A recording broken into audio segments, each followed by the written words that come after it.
বাড়িতে ছোট বড় পাত্রে বিভিন্ন ধরনের শাকসবজির চাষ করা যায়। তাদের মধ্যে অনেকগুলি খুবই সহজে করা যায়। কোনগুলি দেখুন।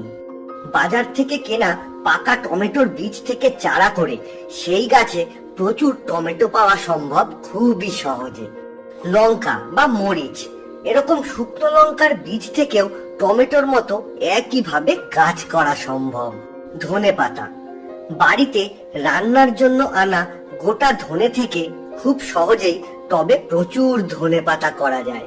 পালং শাক, এটাও খুবই সহজে প্রায় সারা বছরই করা যায়, বীজ ছড়ালেই গাছ হয়ে যায়।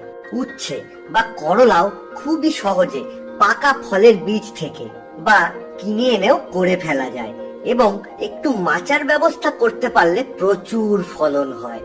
লেটুস, এই স্যালাড খাওয়ার সবজিটিও খুবই সহজে মাটি দিয়ে বা মাটি ছাড়াও করা যায়।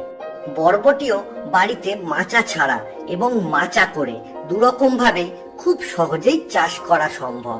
আপনি বাড়িতে কোন কোন সবজি চাষ করতে পছন্দ করেন কমেন্টে আমাদের প্লিজ জানাবেন। তো বন্ধুরা, এই সমস্ত সবজিগুলি টবে চাষ করার ডিটেলস ভিডিও আমাদের চ্যানেলেই পেয়ে যাবেন, লিংক ডেসক্রিপশন বক্সে দেওয়া আছে। তো আজকের মতন গুড বাই বন্ধুরা, সবাই ভালো থাকবেন।